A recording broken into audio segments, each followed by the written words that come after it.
వచనం. సమూయేలు 2వ గ్రంథము 7వ అధ్యాయము 29వ వచనం. దయచేసి నీ దాసుడనైనా నీ దాసురాలినైనా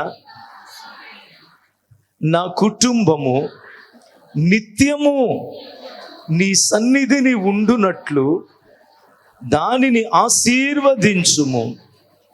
యెహోవా నా ప్రభువా యేసయ్యా, నీవు సెలవిచ్చి ఉన్నావు. నీ ఆశీర్వాదము నొంది నా కుటుంబము నిత్యము ఆశీర్వదించబడునుగాక.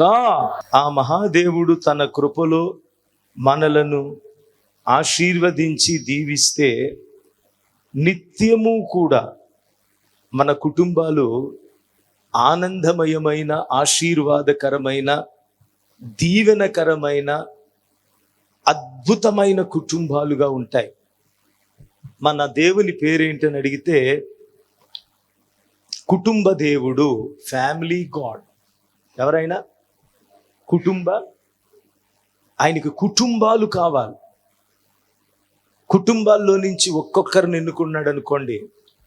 ఏ కుటుంబంలో నుంచి అయినా ఒక్కరిని ఎన్నుకున్నాడు అనుకోండి, పరిచర్య కొరకే కాదు, సేవ కొరకే కాదు, రక్షణ కొరకు కూడా వెంటనే ఆ వ్యక్తి మీద దేవుడు ఉంచినటువంటి ఆశ ఏంటని అడిగితే, ఆ కుటుంబం అంతా నీ ద్వారాగా రక్షణ పొందాలి, ఆ కుటుంబం అంతా నీ ద్వారాగా ఘనత పొందాలి, ఆ కుటుంబంలో ఉన్నటువంటి వారందరూ కూడా నీ వలన ఆశీర్వదించబడాలి. అందుకొరకు దేవుడు ఒక్కొక్క కుటుంబంలో నుంచి ఒకరిని దేవుడు ఎన్నుకుంటాడు. ఎన్నుకోబడిన తర్వాత ఆ కుటుంబాలకు, తరతరాలకు కూడా, వంశాలకు, వారి ఇంటి పేరిట వాళ్ళకి, కొన్ని తరాలకు కూడా ఎన్నుకోబడిన, రక్షణ పొందిన ఒక్కరి ద్వారాగా దేవుడు ఎన్నో ఆశీర్వాదాలు, ఎంతో మందికి రక్షణనిచ్చినటువంటి సందర్భాలు ఎన్నో ఉంటాయి. మీరు కూడా మీ ఇంటికి వెళ్ళిన తర్వాత, అసలు మా కుటుంబాల్లో మేము ఎంతమంది అన్నదమ్ములు, అక్క చెల్లెళ్ళం, అసలు మా కుటుంబాల్లో మేము ఇప్పుడు ప్రభువులో ఉన్నాం, ఇది నా దగ్గర నుంచి స్టార్ట్ అయిందా, లేకపోతే ఇంతకుముందు ఎవరైనా మా వెనకున్నటువంటి 4 ఫాదర్స్లో, వెనకున్న కొన్ని తరాల్లో ఎవరైనా ప్రభువుని అంగీకరించిన వాళ్ళు ఉన్నారా అని మీరు ఆరా తీయండి. కొంతమంది సాక్ష్యాలు చెప్తా ఉంటారు. అన్న, మా అమ్మమ్మ, మా నానమ్మ ప్రభువుని నమ్ముకుందంట, అప్పట్లో ఎవరు లేరంట, ఆవిడ ప్రార్థనకి వెళ్ళేదంట, ఆవిడ ద్వారాగా అప్పుడు మా తాత ఆవిడని కొట్టేవాడంట, అయినా ఆవిడ ప్రార్థన విడిచిపెట్టలేదంట. ఆ తర్వాత ఆమె ఎంతో ప్రార్థన చేసుకున్న తర్వాత, ఆ తర్వాత మా కుటుంబాల్లో నెక్స్ట్ జనరేషన్లో ఫలానా వాళ్ళు రక్షణ పొందారు కుటుంబంలో, ఆ తర్వాత ఇప్పుడు మేము రక్షణ పొందుకున్నామన్నా.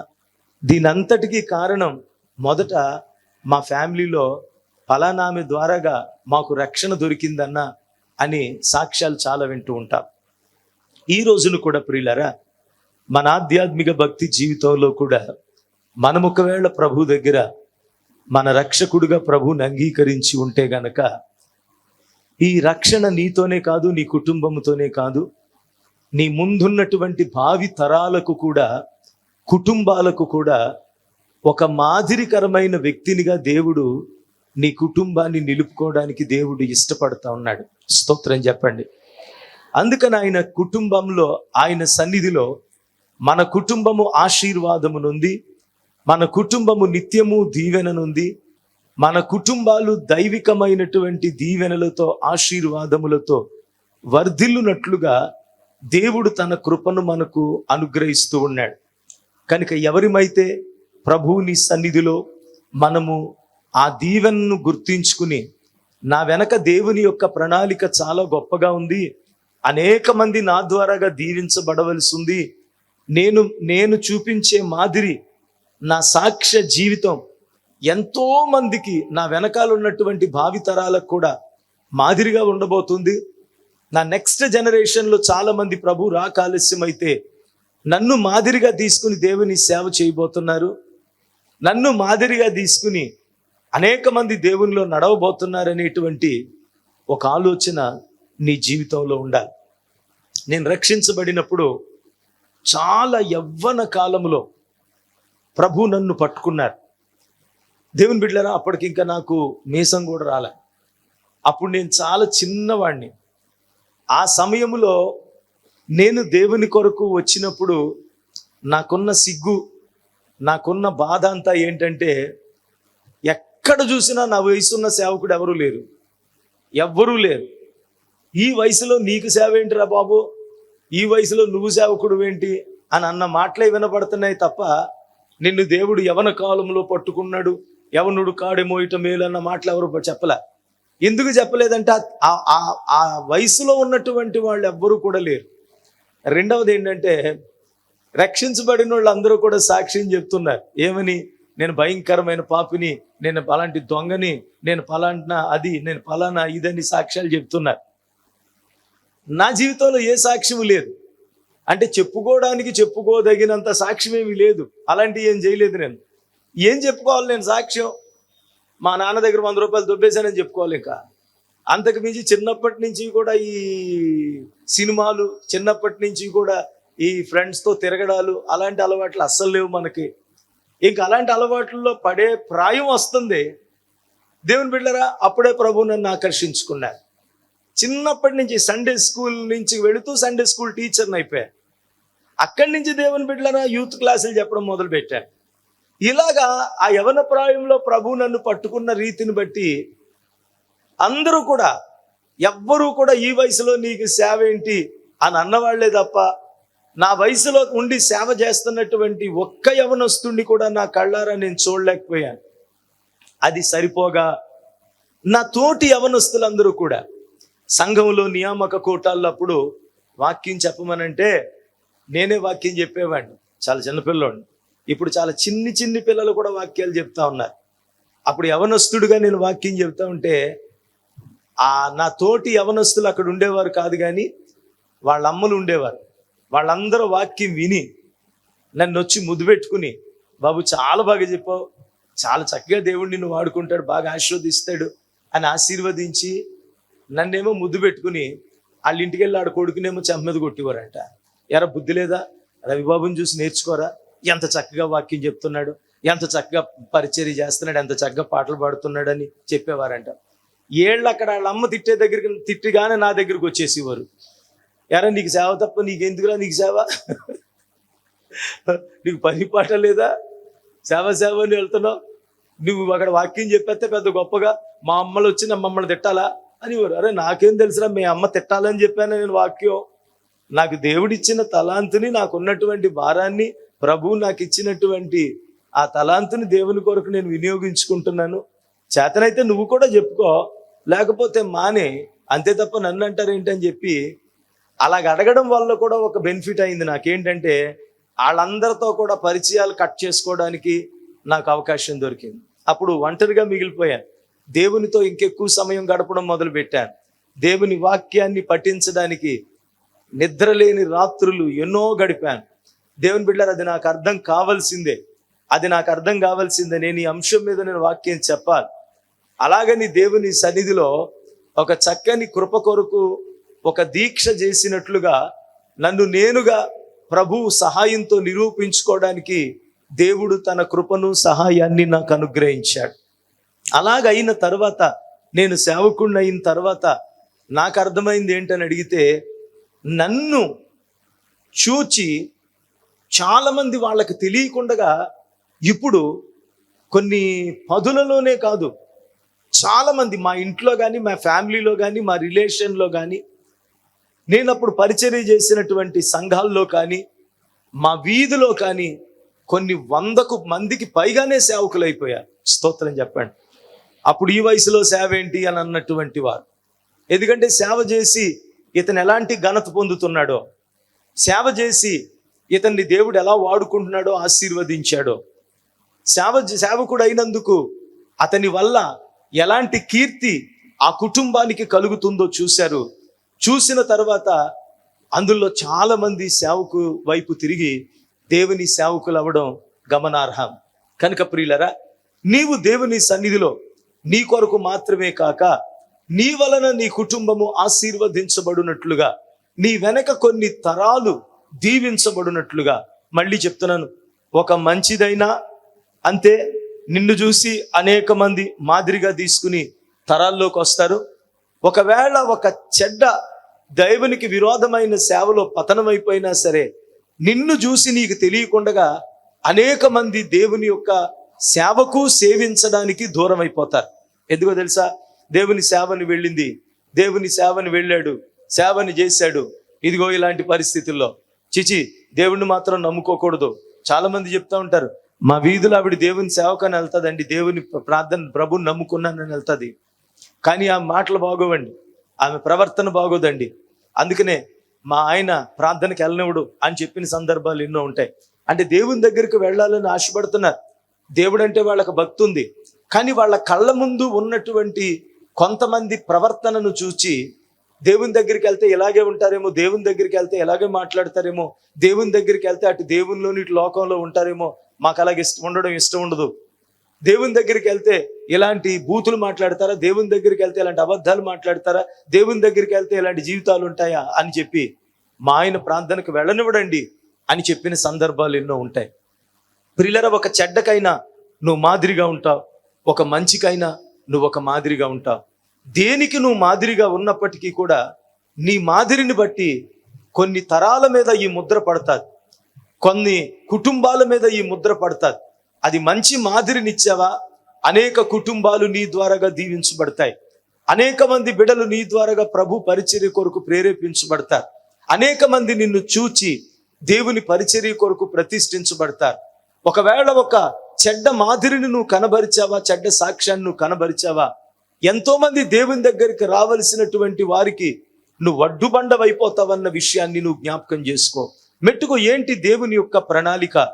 మన కుటుంబాలు దేవునిలో ఆశీర్వదించబడాలి, మన కుటుంబాలు దేవునిలో దీవించబడాలి, మన కుటుంబాలు దేవుని దీవెన నుండి ఎంతో ఉన్నతమైన స్థితిలో మన కుటుంబాలు ఉండాలి అన్నది ఒక తల్లిగా, తండ్రిగా, ఒక భర్తగా, భార్యగా, ఒక బిడ్డగా మన కుటుంబాల కొరకు మనం ఎలాంటి ఆశ కలిగి ఉన్నామో, ఎలాంటి ఆశయాలు కలిగి ఉన్నామో, నీకంటే నీ ఊహకు మించిన అనేక రెట్లు అధికమైన కోరిక మన కొరకు, మన కుటుంబాల కొరకు ప్రభు కలిగి ఉన్నాడన్న సత్యాన్ని నేను మీకు మనవి చేస్తున్నాను. స్తోత్రం చెప్పండి.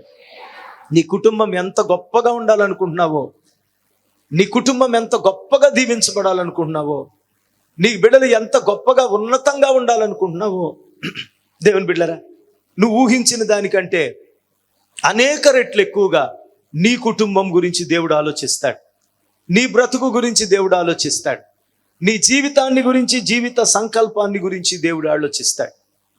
అందుకొరకు ఆలోచించే దేవుని దగ్గరికి వచ్చి ప్రభువుకి మనం అప్పగించుకుని, ప్రభువా నీ దీవెన నుండి నా కుటుంబము ఉన్నతంగా దీవించబడినట్లుగా, అయ్యా నన్ను నేనుగా నా కుటుంబాన్ని నీ చేతులకు అప్పగించుకుంటున్నాను.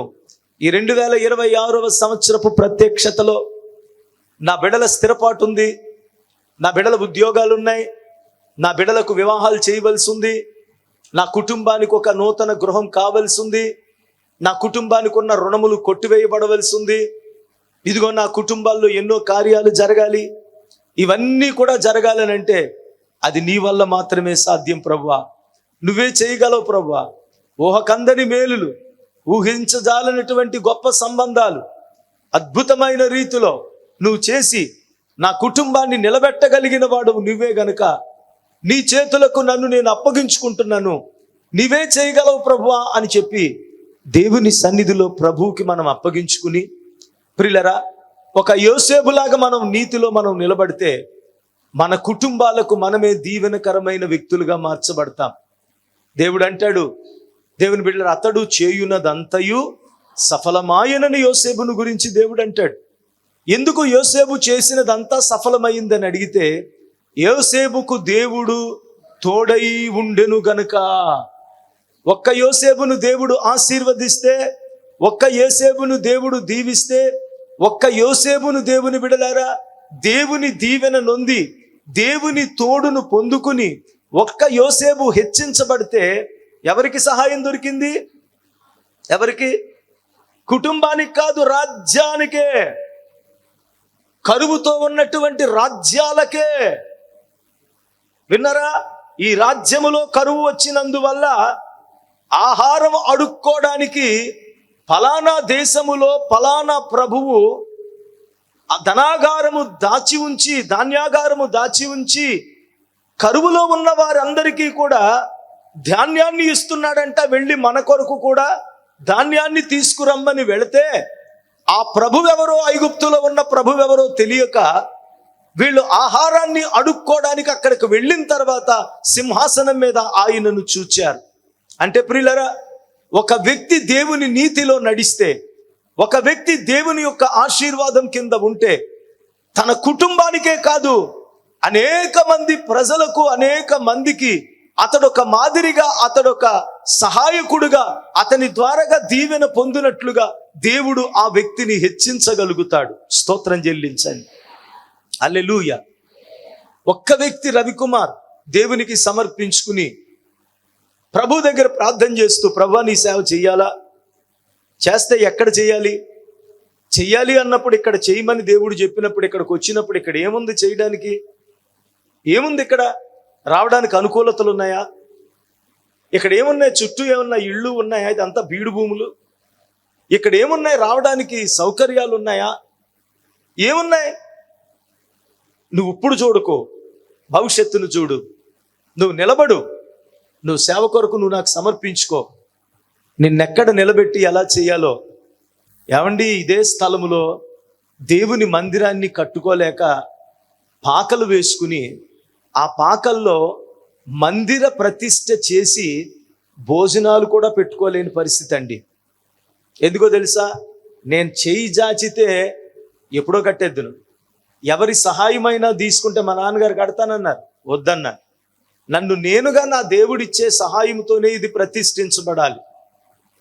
ప్రియమైన దేవుని బిడ్డలు, అందుకొరకు చూస్తే ఈ ఇమ్మాన్యుయల్ ఈహెచ్హెచ్ మినిస్ట్రీస్, 5 పాస్టర్స్, మేలుకొలుపు స్వరము, బ్రాంచ్ సంఘాలు ఎంత విరివిగా దేవుని బిడ్డల ఎంతో మందికి సంవత్సరం అంతా కొన్ని వేల మందికి భోజనాలు పెడుతూ, అక్కరలో ఉన్నటువంటి వారికి ఆదుకుంటూ, కేరళ, విజయవాడ ఎన్నో ప్రాంతాలకు సహాయాన్ని పంపిస్తూ కోట్లాది రూపాయలు ఇప్పటికే టీవీ పరిచర్యకు వెచ్చించి సంవత్సరంలో మొత్తం మీద దేవుని బిడ్డలు ఇక్కడ జరిగే కార్యక్రమాలన్నిటిలో రమారమి కొన్ని వేల మందికి, అంచనాలకు మించిన వారికి అందరికీ కూడా భోజనాలు ఏర్పాటు చేస్తూ ఇన్ని భోజనాలు అవుతున్న ఈ మినిస్ట్రీలో ప్రారంభము మందిర ప్రతిష్టకి అరటిపళ్ళు మాత్రమే ఇవ్వగలిగాం.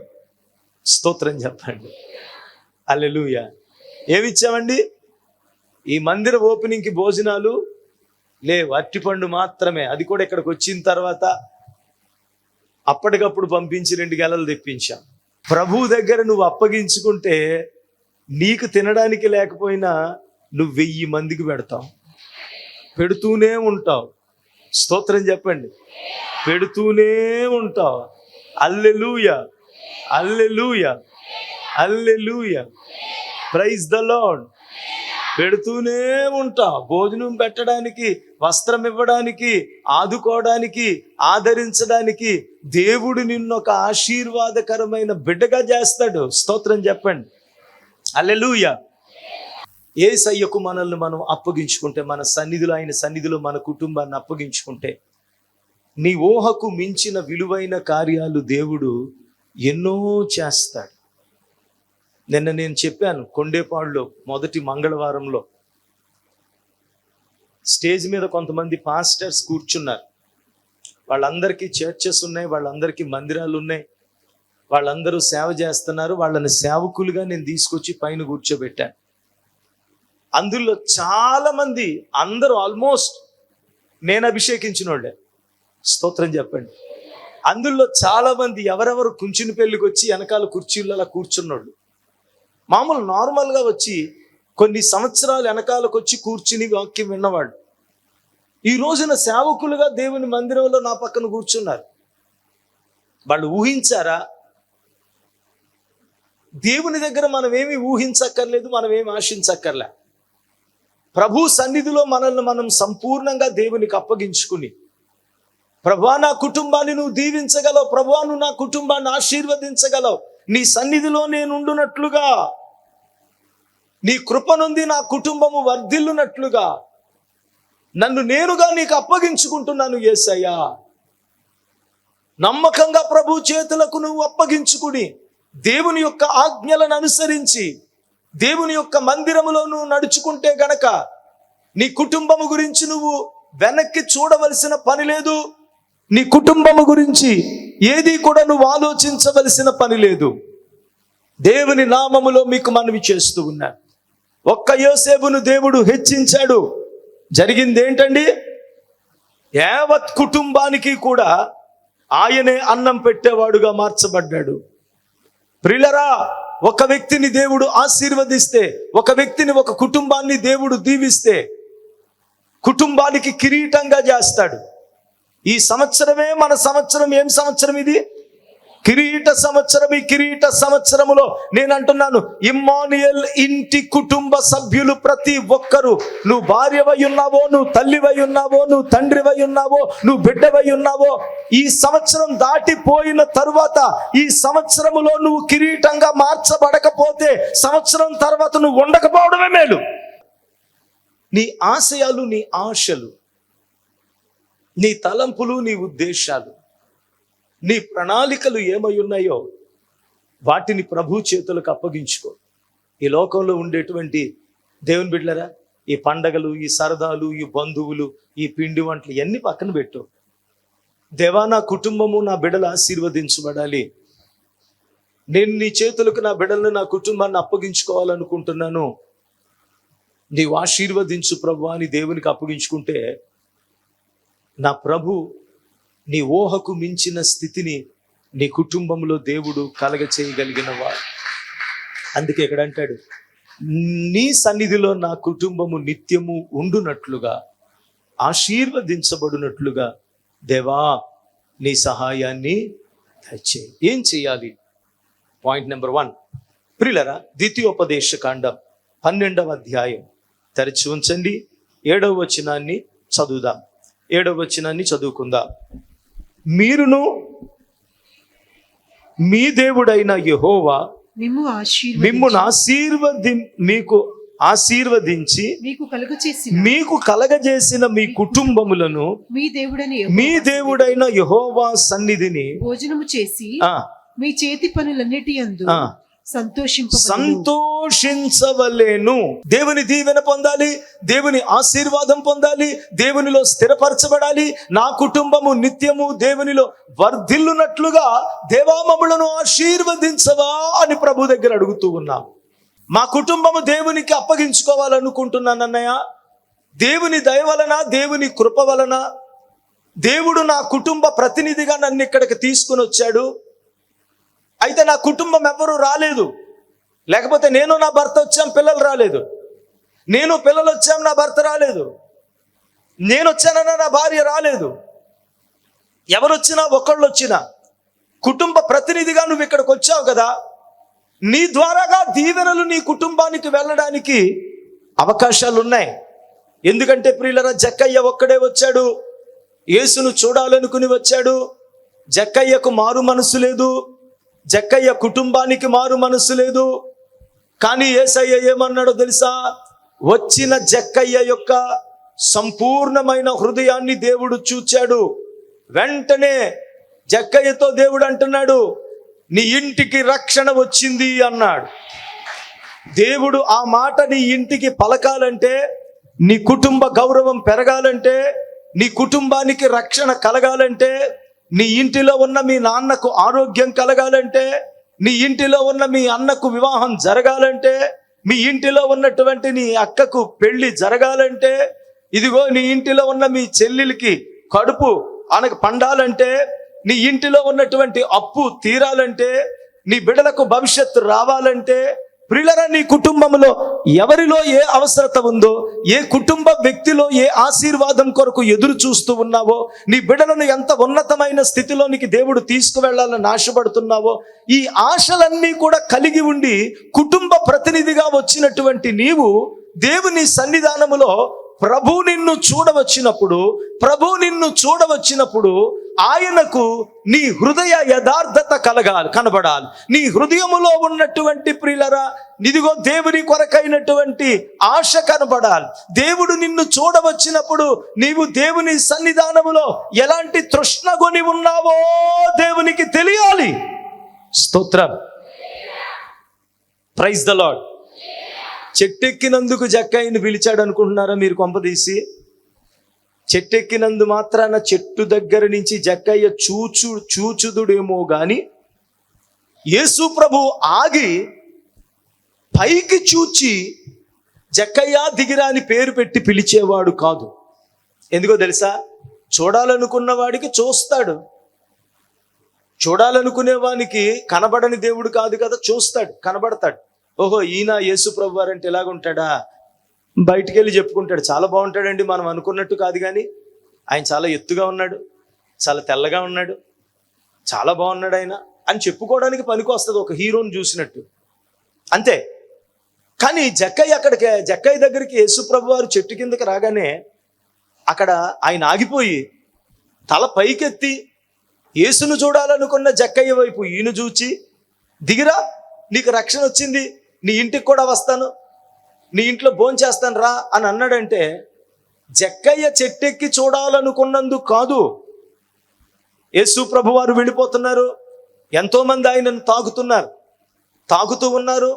ఆయన పక్కన ఉన్న వాళ్ళు ఎవరు కూడా గన్ మ్యాన్స్ కానీ లేకపోతే ఆయనకి సపరేట్గా సెక్యూరిటీ ఎవరు లేరు. ఆయనను తాక్కుంటూనే వెళుతున్నారు. వెళ్ళిపోతున్నటువంటి తరుణంలో ఒక ఆమె తాకినప్పుడు మాత్రం ఆయన ఆగిపోయాడు. ఏమన్నాడు తెలుసా?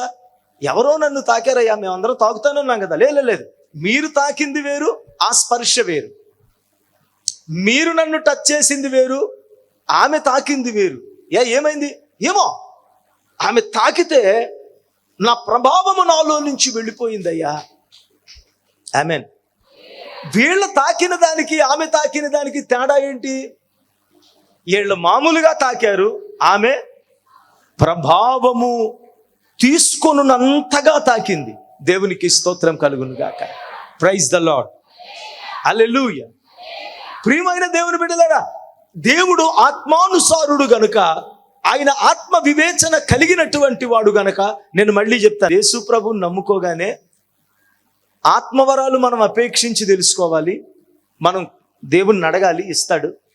అసలు యేసు ప్రభువు వారిని మనం నమ్ముకోగానే అడగకుండగా మనకు వచ్చేటువంటి ఆత్మవరం ఏంటంటే వివేచన వరం. స్తోత్రం చెప్పండి. అది మనం అడగక్కర్లేదు. ఆటోమేటిక్గా దేవుణ్ణి నమ్ముకున్న వారికి ఆ వివేచన వరం అనేది గ్రహీతమైపోద్ది. ఆ గ్రహీతమైపోయిన వివేచన వరం నిన్ను కాపాడుతుంది. ఆ గ్రహీతమైపోయినటువంటి వివేచన వరం అంటే ఏదో డెప్త్కి వెళ్ళిపోయి వాళ్ళకేం జరగబోతుంది దీర్ఘదర్శిగా చెప్పే వివేచన వరం కాదు. నార్మల్గా ఆ చెట్టు పండు తినొచ్చు, తినకూడదు, ఇక్కడికి వెళ్ళొచ్చు, వెళ్ళకూడదు, ఇదిగో ఇక్కడ దేవుని ఆత్మ ఉంది, ఇక్కడ దురాత్మ ఉంది, ఇది నేను చేయొచ్చుకూడదు, ఇలాంటివన్నీ కూడా దేవుడు మనకు ఒక వరంగా దేవుడు మనకు అనుగ్రహిస్తాడు. స్తోత్రం.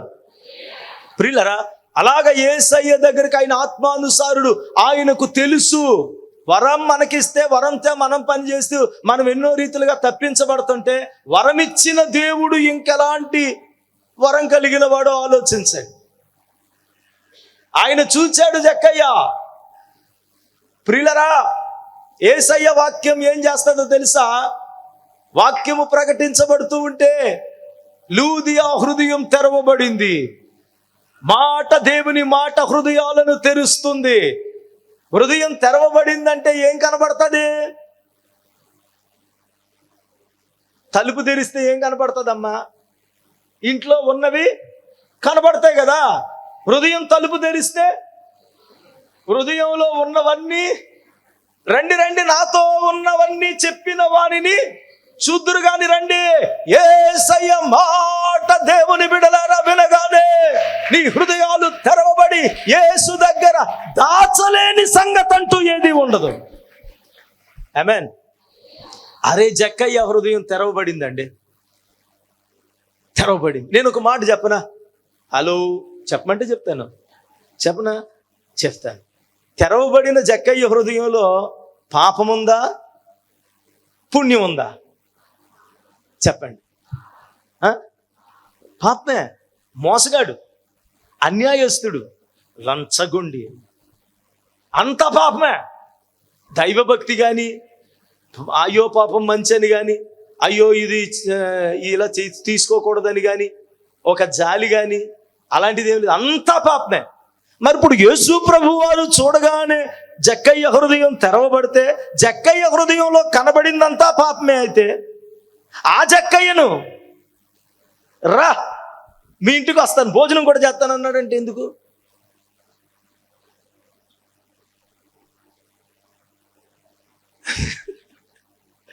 చెప్పండి, ఊహించండి అమ్మా, నాకులా కొంచెం ఆలోచించండి. ఇక అమ్మ అంటది, ఫీలింగ్స్ మాత్రం, ఫేషియల్ ఎక్స్ప్రెషన్ మాత్రం ఎర్రగ తీసేస్తున్నారు మీరు ఒక్కొక్కళ్ళేమో. ఆలోచించండి. జక్కయ్య హృదయం తెరవబడింది. హృదయం తెరవబడినప్పుడు హృదయంలో కనబడిందంతా పాపమే, మోసగాడు, లంచగొండి, అన్యాయస్తుడు, దుర్మార్గుడు, దుష్టుడు, కిరాతకుడు. మరి ఆ హృదయాన్ని చూసి యేసు ప్రభువారు నిష్కలంక హృదయాలు ఆయన చుట్టూ ఉంటే, పరిశుద్ధుల హృదయాలు ఆయన చుట్టూ ఉంటే, పుణ్యాత్ముల హృదయాలు ఆయన చుట్టూ ఉంటే, ఆ దుర్మార్గంతో ఉన్న వ్యక్తి యొక్క హృదయాన్ని చూచి రా నాకు నచ్చా మీ ఇంటికి భోజనానికి వస్తానన్నాడేంటి? సరే, ఒక పాపాత్మురాలు వ్యభిచారంలో పట్టబడింది, యేసు ప్రభు దగ్గరికి తీసుకొచ్చారు, నిలబెట్టారు, కొట్టేద్దాం, చంపేద్దాం, ఇది వ్యభిచారి మొత్తం అన్నారు, అంతా అయిపోయింది. యేసు ప్రభు వారు దగ్గరకు రాగానే హృదయం ఏమైంది?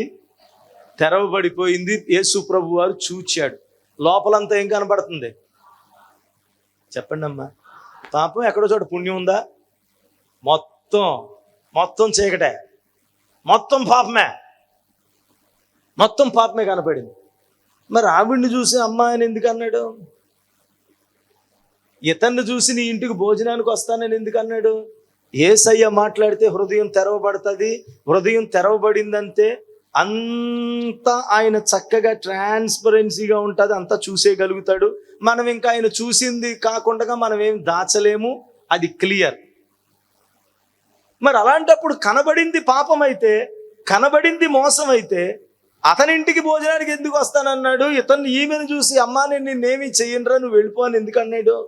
యేసు ప్రభు వారు చూచినప్పుడు అతని హృదయంలో పాపం కనపడినా, ఈమె హృదయంలో చీకటి కనపడినా, వెంటనే అంటే ఒక్క నిమిషంలో ప్రభువారు ఏమని చెప్పాడంటే, రా దిగిరా ఇంటికి వెళ్దాం భోజనానికి అన్నాడు. అమ్మాయి ఇగో పాపం చేసి పట్టుకోండి. అమ్మా నేనేం చేయను, ఎవరేం చేయరు, వెళ్ళిపో అన్నాడు. వెంటనే ఎందుకన్నాడు అలాగైనా అని అంటే, హృదయములో కనబడింది చీకటే, హృదయములో కనబడింది పాపమే, కానీ ఆ పాపాన్ని పూర్తిగా ఒప్పుకోలు వాళ్ళ హృదయములో దేవుడు చూచాడు.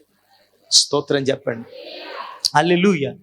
అందుకు వెంటనే ఏం చేశాడు తెలుసా? దిగిరా ఇంటికి వెళ్దాం అన్నాడు. నేను తర్వాత వస్తానులే ప్రభు, ఇంకొకసారి మీరు కలుస్తానులే అన్నాడా? ఎందుకు అనలేదు? అలాగా అనే హృదయాన్ని దేవుడు, అలా పిలిస్తే వస్తాడనే హృదయాన్ని దేవుడు అలాంటి వాళ్ళనే పిలుస్తాడు. స్తోత్ర. చేపలు పట్టే జాలర్ల దగ్గరికి వెళ్ళాడు. ప్రియులరా, రండి మిమ్మలను మనుషులను పట్టు జాలర్లుగా చేస్తానన్నాడు. ఆయన పిలిచిన వారిలో ఎవ్వరైనా వెళ్ళని వారు ఉన్నారా? చెప్పండి. మనం ఏమనుకుంటాం తెలుసా? యేసయ్య పిలిచాడు, మంత్రముగ్ధులై వెళ్ళిపోయారు. యేసయ్య పిలిచాడు, వెంటనే వాళ్ళు వెళ్ళిపోయారు. అలాగే యేసు పిలిచిన వాళ్ళు అందరూ అన్ని సందర్భాల్లో వెళ్ళారా? రా అన్నాడు. నేను రాను, మా ఇంటికి వెళ్ళి మా నాన్నను పాతిపెట్టి వస్తానన్నాడు. మరి ఇక్కడ ఎందుకు వెళ్ళారు?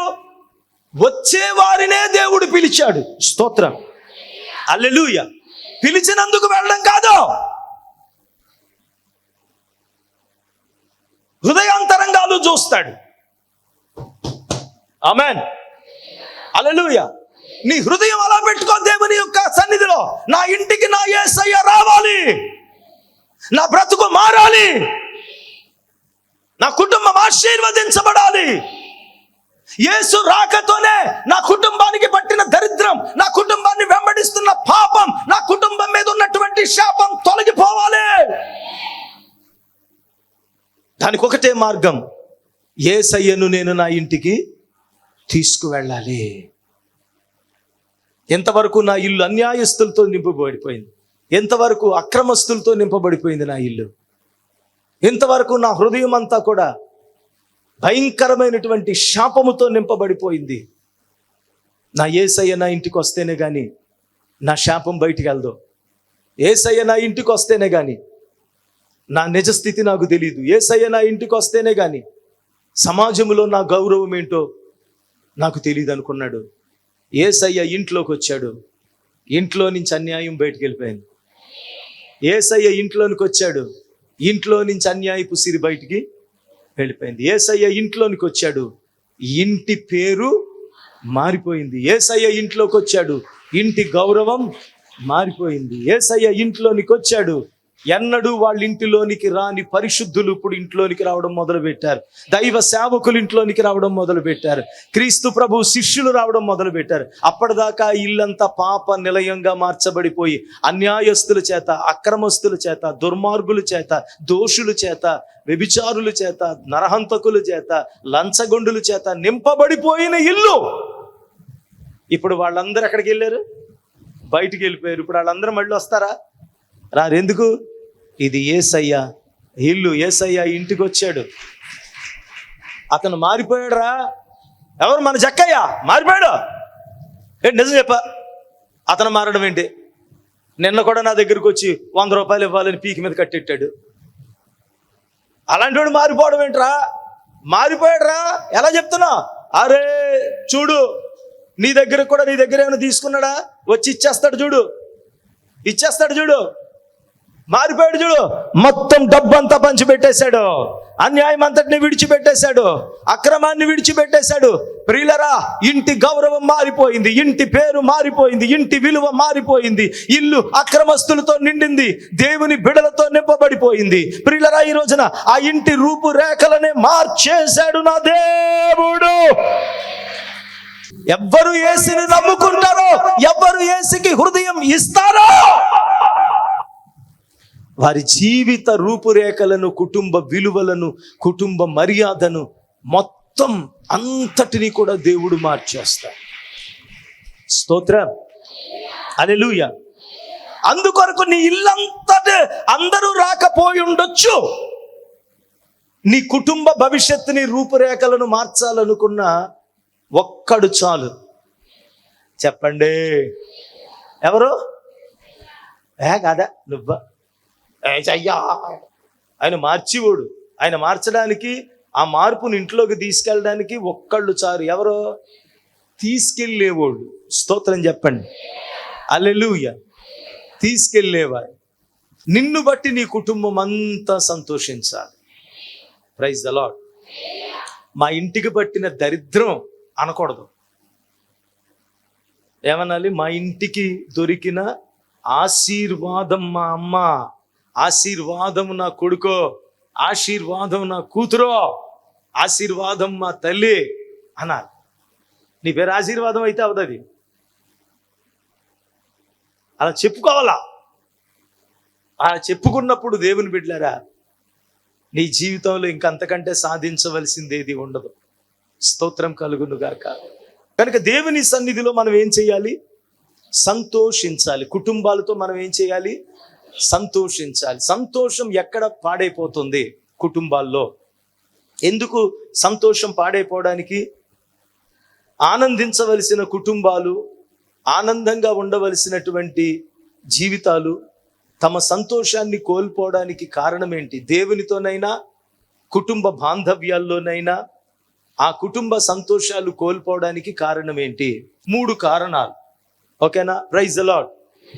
ఎక్కడైనా ఒక కుటుంబంలో భార్యాభర్తల మధ్యన ఎడబాటు, ఎక్కడైనా ఒక మంచి దేవుని బిడలకు, దేవునికి ఉండవలసినటువంటి ఆత్మీయ అనుబంధములో ఎడబాటు, ఎక్కడైనా ఒక అన్న చెల్లెళ్ల మధ్యన, కుటుంబ బాంధవ్యాల మధ్యన ఎడబాటు, దూరం పెరిగిపోతుంది.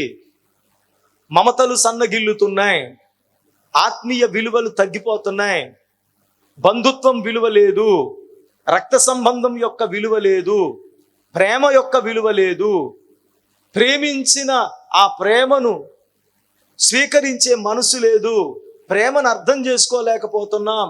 అన్న ప్రేమ, తల్లి ప్రేమ, చెల్లి ప్రేమ, అక్క ప్రేమ, తమ్ముడి ప్రేమ, సేవకుడి ప్రేమ, దేవుడి ప్రేమ. ఏంటన్నా దీనికి కారణం? ప్రధానంగా ప్రియులారా, మొదటిది మాట్లాడకపోవడం. చెప్పండి, రాసుకోండి, చాలా విలువైన పాయింట్లు. ఏంటది? మొదటిది మాట లేకపోవడం. 2 చూపు లేకపోవడం. చెప్పండి. 3 ఆలోచన లేకపోవడం.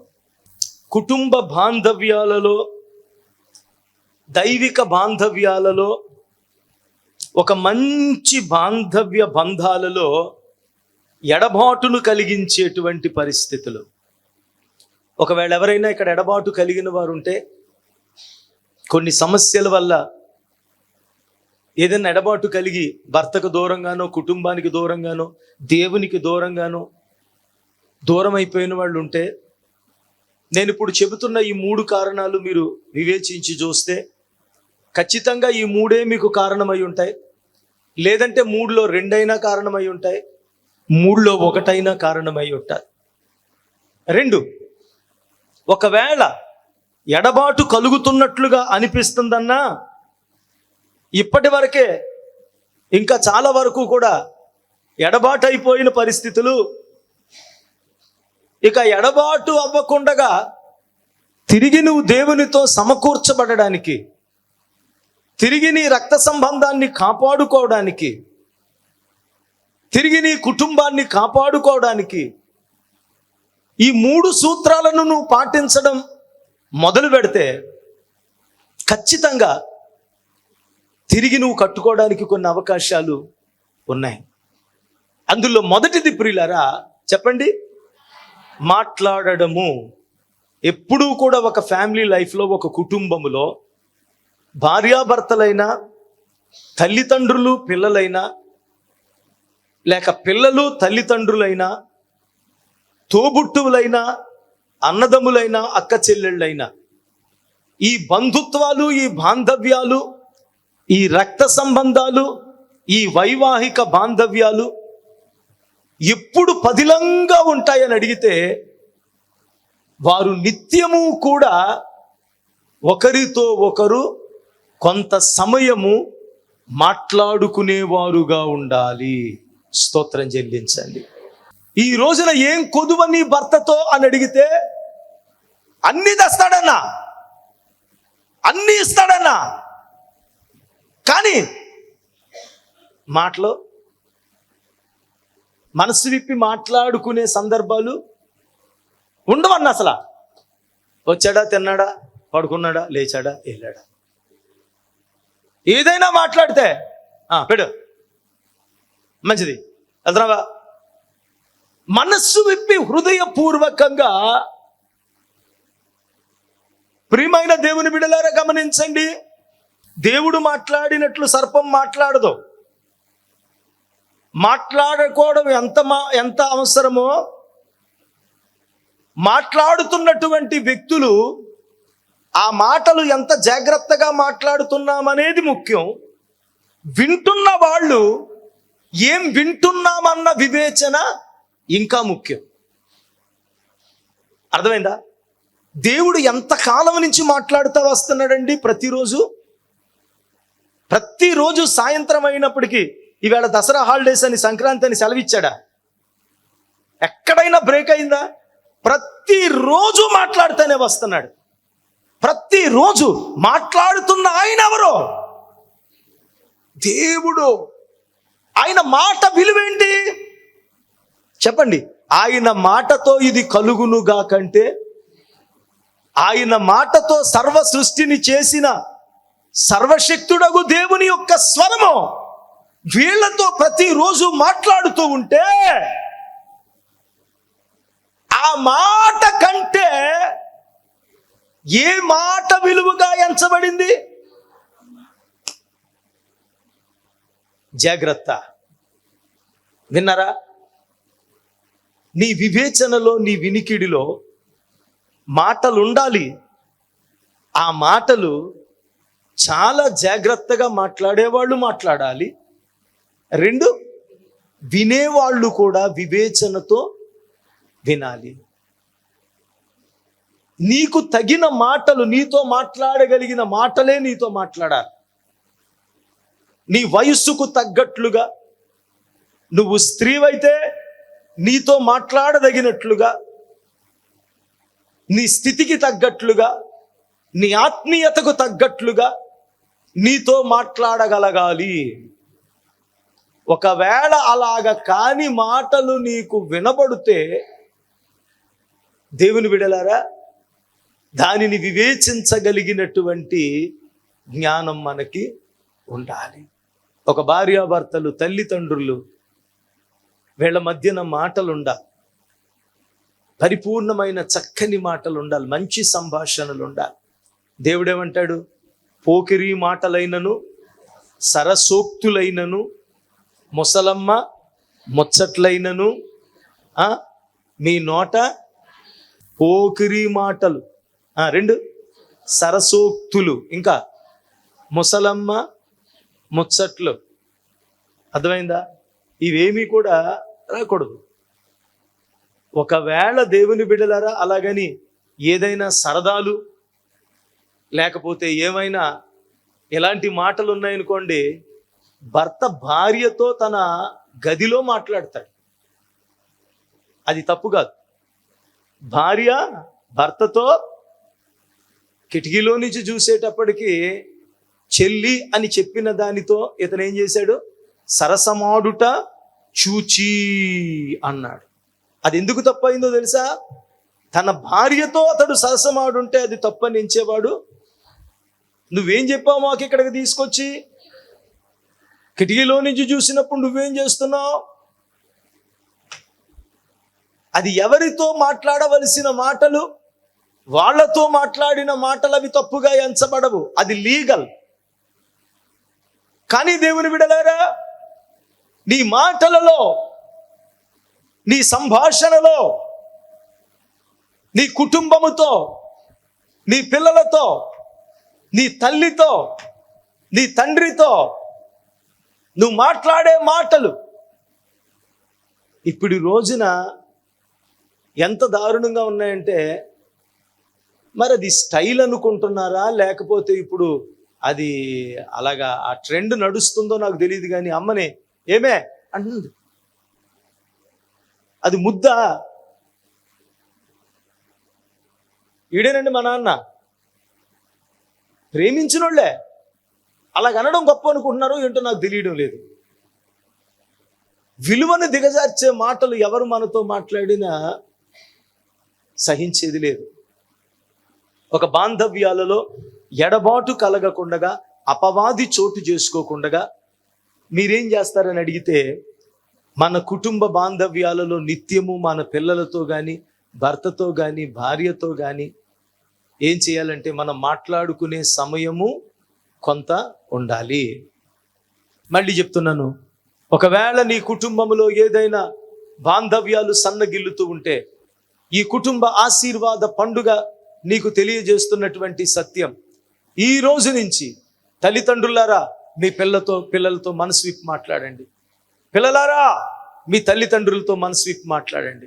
ప్రాముఖ్యంగా భార్యాభర్తలారా, ఈ రోజు నుంచి 2026 మళ్ళీ చెప్తున్నాను, ఇమ్మానుయేల్ ఇంట జరుగుతున్న ఈ కుటుంబ ఆశీర్వాద పండుగలలో ఏ ఒక్క కుటుంబము దీవెన పొందకుండా విడిచిపెట్టబడదు.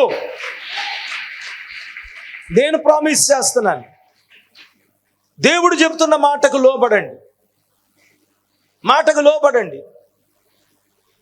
మీరు దేవుని బిడ్డలారా ఎవరైతే ఉన్నారో వాళ్ళతో అలిసిపోయి వచ్చినా, ఏ సమయమైనా, ఏదో ఒక సమయమైనా, ఏమీ అవసరం లేకపోయినా వాళ్ళని కాంటాక్ట్ చేయండి, ఫోన్ చేయండి.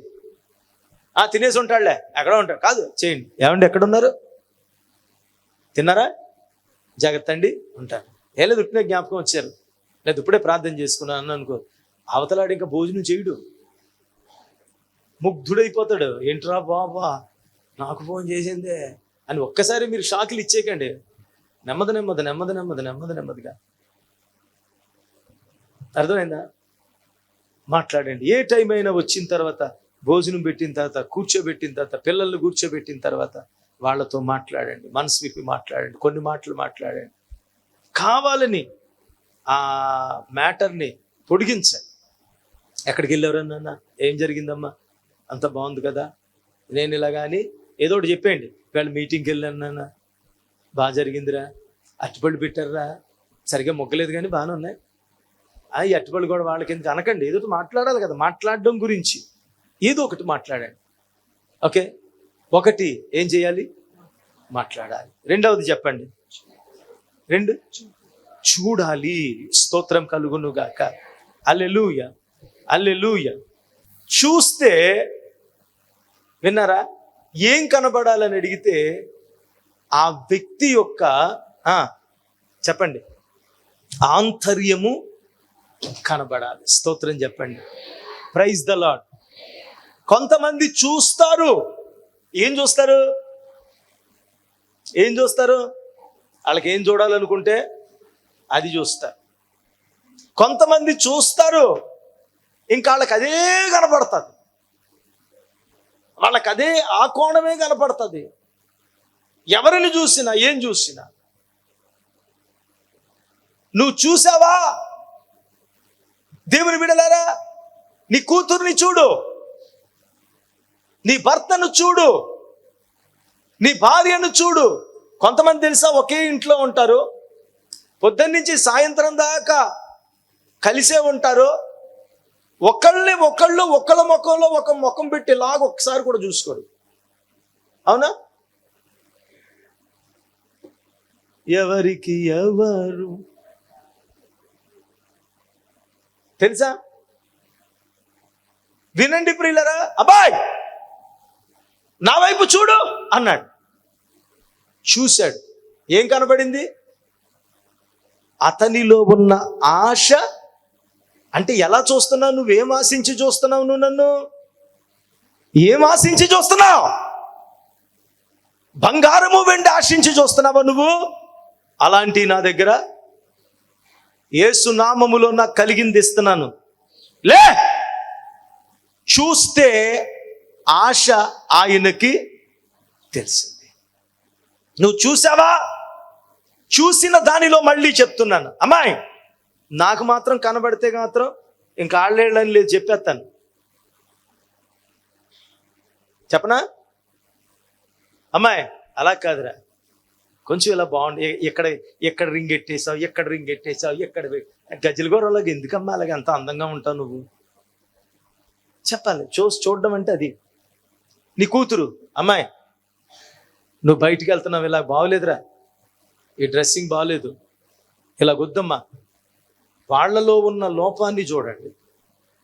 నువ్వు నిజంగా ప్రేమించిన వాళ్ళైతే వాళ్ళలో ఉన్న లోపాన్ని చూడండి. నువ్వు నిజంగా ఒక భర్తవైతే, ఒక భార్యవైతే, అమ్మ నువ్వు ఎలాగొద్దురా, బయటికి వెళ్తే చూసేవాళ్ళు కళ్ళు బాగోవు, ఇలాగుండాలి, నీ మాట ఇలాగుండాలి, నీ తీరు ఇలాగుండాలి, మనం ఇలాగుండాలి. బయట వాళ్ళు ఇలా చెప్పగలుగుతారు? ఎవరన్నా చెప్పగలుగుతారా?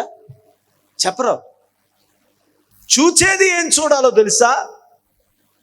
లోకం చూసేది నిజంగా నీ భద్రతను కోరి ప్రేమించేవారు దాన్ని చూడరు. అలాగొద్దు అంటారు. లోకం అలాగే ఉండాలి అంటారు. వాళ్ళు ఎవరో తెలుసా? నిన్ను ప్రేమించేవాళ్ళు కాదు, నీ అందాన్ని ప్రేమించేవాళ్ళు. నీ యొక్క దేవుని బిడ్డలరా, నిన్ను ప్రేమించేటువంటి నీ భర్తో, నీ భార్యో, నీ కొడుకో, నీ కూతురో ఏమంటారంటే అలాగొద్దు, ఇలా ఉండు అంటారు.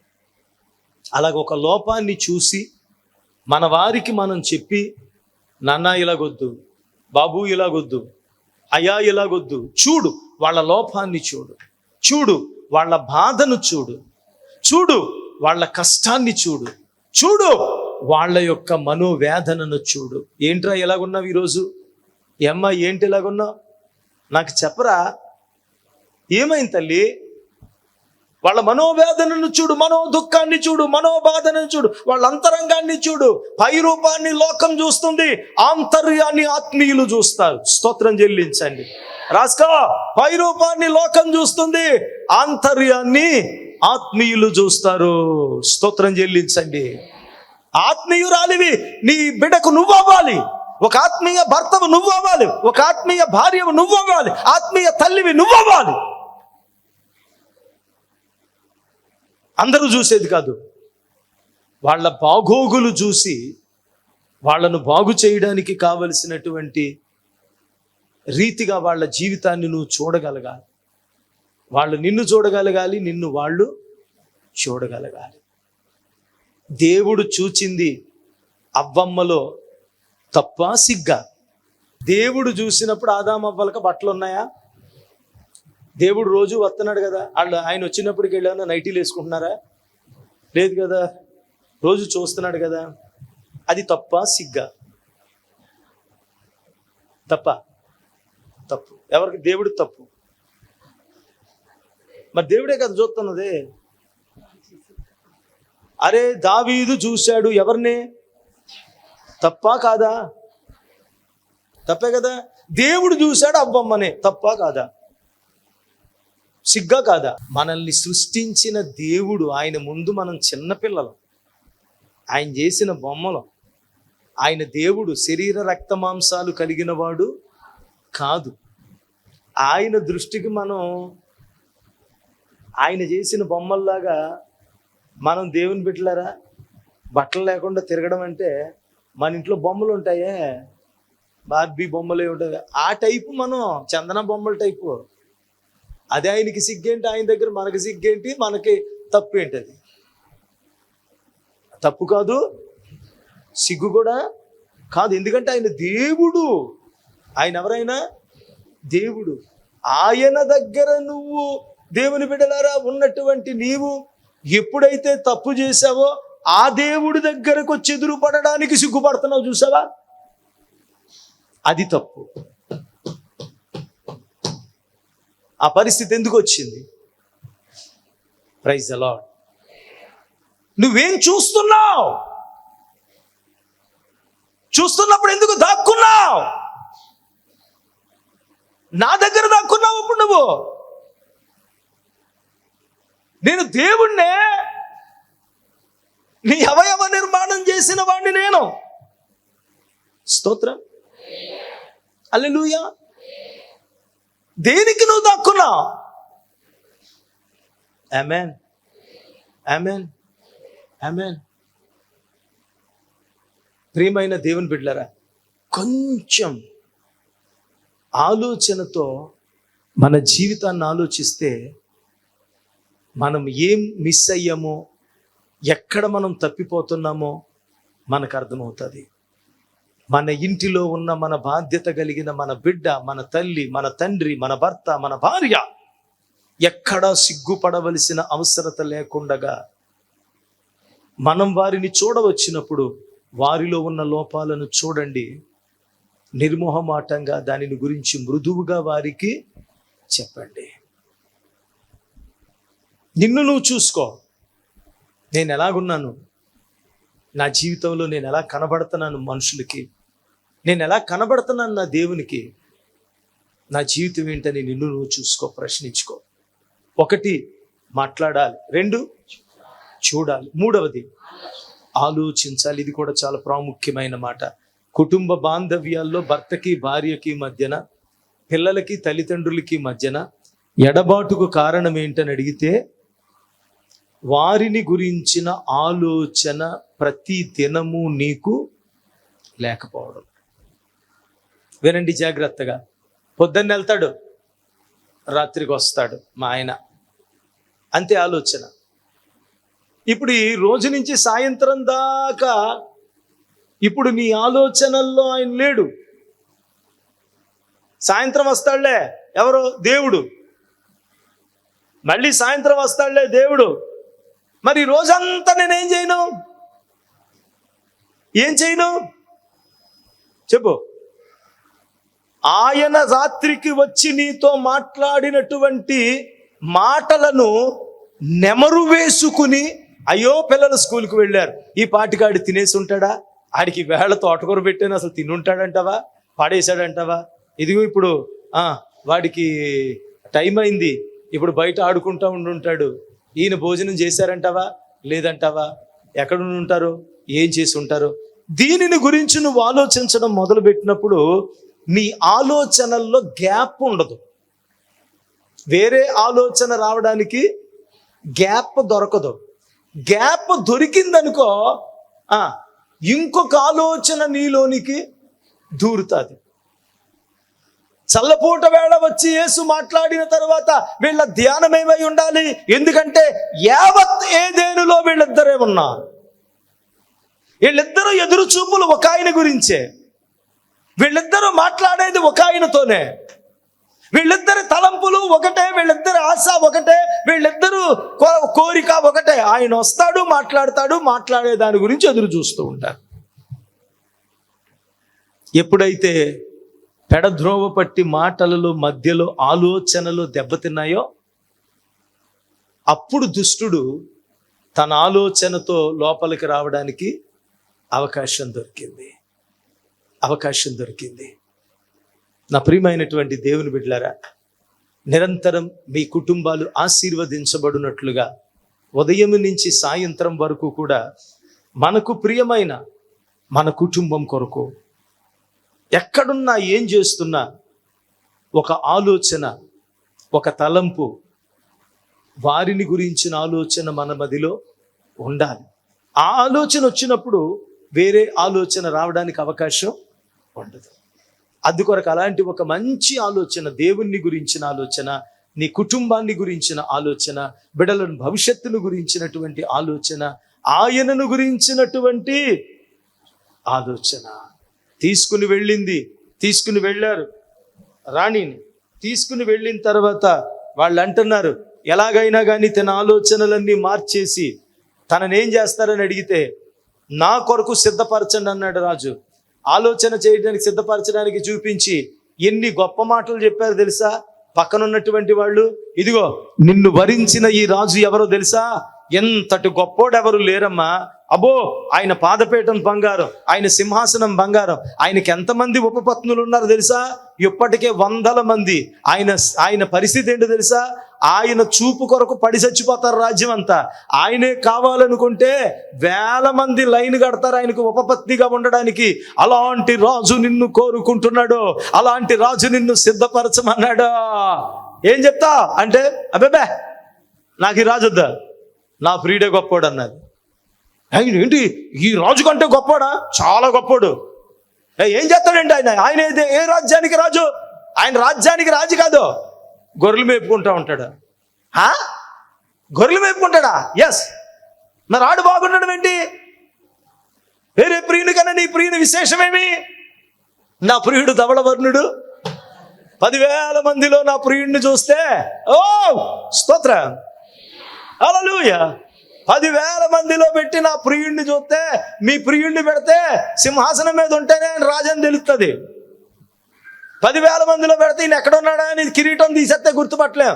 నా ప్రియుడిని 10,000 మందిలో నిలబెడితే ధవళవర్ణుడు, రత్నవర్ణుడు, కాంక్షణీయుడైనటువంటి వాడు. ఆమేన్, హల్లెలూయా. ఎంతో సుందరుడమ్మ తాను, అలాంటి వాడయ్యా నా ధవళవర్ణుడు అంటే. అంతకాలం సిద్ధపరిచి అన్ని చుట్టూ పెట్టినా, ఎన్ని చేసినా, ఎన్ని గొప్పతనాలు చుట్టూ ఉన్న చెలికత్తెలు చెప్పి ఎంత చెప్పినా ఒకటే అంటుంది. ఏమంటుంది? నేను తిన్నా, తాగినా, పడుకున్నా, లేచినా, ఆయనకు దూరంగా ఉన్నా, మీరెంత ఇతరుల గురించి ఎన్ని చెప్పినా మీరు నా మనసును మార్చలేరు. ఎందుకో తెలుసా, నా ఆలోచనలన్నీ ఆయన మీదే ఉన్నాయి. స్తోత్రం, హల్లెలూయా. ఈ రోజున యేసయ్య ఆలోచనలు, నీ కుటుంబాన్ని గురించిన ఆలోచనలు నిరంతరం నీ మదిలో తిరుగుతూ ఉన్నప్పుడు, దేవుని బిడ్డలారా, నిన్ను ప్రేమించిన వారిని గురించిన ఆలోచనలు నీ మదిలో మెదులుతూ ఉన్నప్పుడు, నీ కొరకు ప్రాణం పెట్టిన వారిని గురించిన ఆలోచనలు నీ హృదయంలో మెదులుతూ ఉన్నప్పుడు, ఆయనతోనేను ఉన్నటువంటి అనుభూతి, ఆయనలోనేను ఉన్నటువంటి అనుభూతిని నువ్వు పొందుకుంటావు. స్తోత్రం చెల్లించండి. హల్లెలూయా, హల్లెలూయా. నిజం ప్రియులారా, కేరళ లాంటి ప్రాంతాలకు వెళితే, మన ఏరియాల్లో కూడా చూస్తే, పెళ్లి చేసుకుని మొన్న హాలిడేస్కి వచ్చి వాళ్ళు వెకేషన్కి వచ్చి పెళ్లి చేసుకుని వెళ్ళిపోతారు. మళ్ళీ 2 yearsకి ఒకసారి వస్తారు. మళ్ళీ 4 years తర్వాత అప్పుడు వీలైతే తీసుకెళ్తారు. సైన్యంలో ఉన్నవాళ్ళు సంవత్సరానికి ఎన్నిసార్లు వస్తారు? మన దేశంలో మ్యాక్సిమం సైన్యంలో ఉన్నవాళ్ళు కానీ, విదేశాల్లో ఉన్నవారు కానీ, వాళ్ళు ఎక్కడెక్కడో దూరంగా వెళ్ళి ఇష్టపడి చేసుకున్నటువంటి భార్యను కూడా చూడడానికి 2 సంవత్సరాలకు ఒకసారి ఎప్పుడో ఒకప్పుడు హాలిడేలో వస్తూ ఉంటే, పెళ్ళైనటువంటి బిడ్డలు సంవత్సరం అంతా 2 సంవత్సరాల వరకు వీళ్ళు ఎలా జీవిస్తారో తెలుసా? ఎలా ఎదురు చూస్తారో తెలుసా? వీళ్ళు ఎలా నిరీక్షిస్తారో తెలుసా? వీళ్ళు ఎలా పవిత్రంగా వాళ్ళ కుటుంబం కొరకు ఎదురు చూస్తూ ఉంటారో తెలుసా? నిరంతరం కూడా తన భర్త ఇచ్చిన స్థానాన్ని, తన భర్త ఇచ్చిన అత్త కుటుంబాన్ని, తన భర్త పోషిస్తున్న, నెల నెల పంపిస్తున్న పోషణను, ప్రతిరోజు ఆయన మాట్లాడుతూ ఆదరిస్తున్న మాటలను, అదే జీవితం. మరి యేసయ్యను గురించి నీ తలంపులు ఎలా ఉన్నాయి? నీ ఆలోచనలు ఎలా ఉన్నాయి? నీ కుటుంబాన్ని దేవుని చేతులకు అప్పగిస్తావా? నీ కుటుంబ ప్రతినిధిగా నువ్వు వచ్చావు, నీ కుటుంబానికి దీవెన తీసుకెళ్తావా? 2026వ సంవత్సరం నీ కుటుంబంలో ఏం కోరుకుంటున్నావో అన్న, 2026లో అప్పనేది ఉండకూడదన్న. 2026 నాకు సమృద్ధి కావాలి. 2026 నా ఇంట్లో శుభకార్యాలు జరగాలి. 2026 అనా నాకు ఒక నూతన గృహం కావాలి. 2026 మా కుటుంబం అంతా దేవుని సన్నిధిలో నిత్యము ఆనందంగా ఉండాలి. 2026 ఫలింపు సంవత్సరముగా, కిరీట సంవత్సరముగా నన్ను, నా కుటుంబానికి కిరీటంగా దేవుడు చేయాలన్నా. నేను ఆ సాక్ష్యాన్ని వినాలి నా భర్త ద్వారాగా, నేను ఆ సాక్ష్యాన్ని వినాలి నా బిడ్డల ద్వారాగా. నాకు దేవుడు ఉన్నాడు, దేవుడిచ్చిన సేవకులు ఉన్నారు, నాకు దేవుడున్నాడు, దేవుడిచ్చిన వాక్యం ఉంది, నాకు దేవుడున్నాడు, దేవుడిచ్చిన మందిరం ఉంది, నాకు దేవుడున్నాడు, దేవుని యొక్క ఆత్మ ఉంది. నేను సంపూర్ణంగా దేవునికి అప్పగించుకుంటానన్నా. ఇక్కడ ప్రకటించబడుతున్న ప్రతి వాక్యం నా కొరకు. ఇదిగో నా మాటలో 2, నా యొక్క చూపులో 3, నా ఆలోచనలో నిత్యము నా దేవుడు ఉండునట్లుగా, నిత్యము ఆయన వాక్యం ఉండునట్లుగా, నిత్యము ఇదిగో దేవుని యొక్క వాక్య హెచ్చరికలు అందిస్తున్న ఆత్మీయ సేవకులు ఉండునట్లుగా, నిత్యము దేవుడు నాకు ఇచ్చిన కుటుంబం ఉండునట్లుగా, ఆలోచనతో, ఆ మాటతో నేను జీవిస్తానన్నా. ఎక్కడ తెగిపోయినాయో మా మాటలు, నేను అక్కడ మళ్ళా తిరిగి నా కుటుంబంతోనే కలుపుకుంటాను. ఎక్కడ నేను ఆలోచనల్లో చెడిపోయానో, తిరిగి నా ఆలోచనలు నిండా కూడా నా కుటుంబాన్ని, నా భవిష్యత్తుని, నా కుటుంబం పట్ల నేను కోరుకుంటున్నటువంటి ఉన్నతత్వాన్ని నేను నింపుకుంటానన్నయ్య. దేవుడు నిత్యము నిన్ను ఆశీర్వదించి అభిషేకించి ఉన్నాడు. రక్షణ, విడుదల, ఆశీర్వాదం లేక వేదన పడుతున్నారా? 25 సంవత్సరాలుగా కుంచనపల్లి ఇమ్మానుయేలు స్వస్థత గృహంలో దైవజనులు రవికుమార్ గారు, అరుణ రవికుమార్ గార్ల ద్వారా దేవుడు చేస్తున్న అద్భుతాలు. 18 సంవత్సరాల పిల్లలు లేకపోతే ఇక్కడికి వచ్చినప్పుడు అయ్యగారు ప్రార్థన చేశారు, మళ్ళీ పాపనిచ్చాడు. 20 సంవత్సరాల తర్వాత దేవుడు ఆమె గర్భం తెరిచాడండి. నాకు గర్భఫలం దేవుడు 20 సంవత్సరాల తర్వాత నన్ను జ్ఞాపకం చేసుకుని చక్కని కుమార్తెనిచ్చి అప్పుల గురించి ప్రార్థన చేసుకుని బయటకు వచ్చిన వెంటనే అప్పుడు ఎప్పటి నుంచో రావాల్సిన డబ్బు వచ్చి అప్పులన్నీ తీరిపోయినాయి. దేవుడు నాకు ఆర్మీలో ఉద్యోగం ఇవ్వడం కూడా జరిగింది. బుద్ధి కిందకి ఎట్టంతాను ఉదయం గారితో తైను రాసుకుని వాడికి తైను రాసుకుంటుంటే అలాగలాగా కరిగిపోయిందమ్మకు. యవ్వనస్తులను ఉజ్జీవంతో నింపుటకు బ్లెస్సీ గారి ద్వారా వినిపింపబడుతున్న వర్తమానాలు, ఆత్మాభిషేకంతో ప్రిన్సీ గారి ద్వారా చేయబడుతున్న ఆరాధన ఇప్పుడు మన బి కొండేపాడులో. ఆశీర్వాద అభిషేకం, ఆశీర్వాద అభిషేకం, ఆశీర్వాద అభిషేకం. విడుదల, స్వస్థత, తైలాభిషేకం. ప్రతి మంగళవారం ఉదయం 10 గంటలకు ఇమ్మానుయేలు స్వస్థత గృహము బి కొండేపాడు నందు జరుగును. శక్తివంతమైన స్తుతి ఆరాధన, హృదయాలను కదిలించే బలమైన ఆత్మీయ వర్తమానాలు, మీ సమస్యలను నేరుగా దైవజనులకు చెప్పి ప్రార్థన చేయించుకునే గొప్ప అవకాశం. దైవజనులు ప్రతి ఒక్కరికి వ్యక్తిగతంగా తైలాభిషేక ప్రార్థన చేయుదురు. రండి, మీ దుఃఖ దినములు సమాప్తములగును.